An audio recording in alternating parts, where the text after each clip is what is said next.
What is up sa inyo mga boss madam? Ako nga pala si Boss A at ako ay isang aspiring entrepreneur dito sa Cabuyao, Laguna. At nandito ako mismo ngayon sa aming small cafe dito sa Mamatid, Cabuyao, Laguna. Gusto ko lang kayo bigyan ng tour dito sa aming small cafe at bibigyan ko na rin kayo ng idea kung magkano ba ang dapat puhunan para makapagpatayo ng small cafe. At syempre mga boss madam, lagi itong nakadepende sa preference ng mismong magtatayo ng isang small cafe. At dito sa part namin mga boss madam ay gumastos kami ng almost 200,000 kasama na ang lahat ng mga gamit, pagko-construct, at kasama na rin yung sa upa, yung tinatawag nilang advance at deposit. Tulad ng sinabi ko mga boss madam, last vlog ko, naka 1 year na itong store na ito. At ipapakita ko sa inyo last September 2023 kung magkano nga ba ang kinita namin noong isang buwan na iyon. At dahil nabanggit ko rin mga boss madam na within 4 months,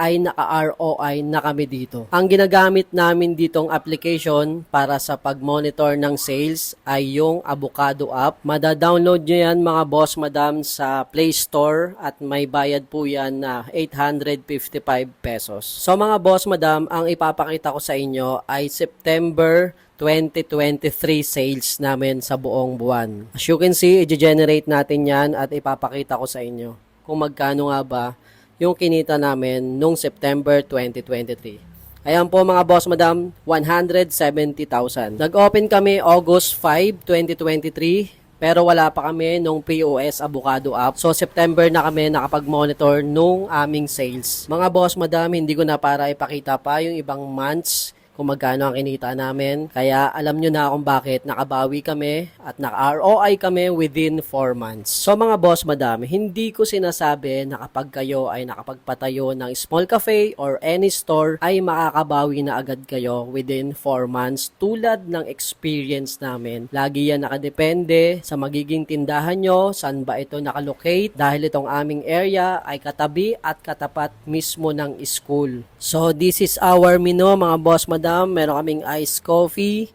may non-coffee series, meron ding frap, at meron kaming yogurt shake. For the snack naman mga boss madam, meron lang kaming dalawa. Ito yung beef shawarma burger at beef shawarma nachos. At dito ko natatapusin ang video mga boss madam. Maraming salamat sa panonood. Maraming salamat sa suporta. See you sa next vlog.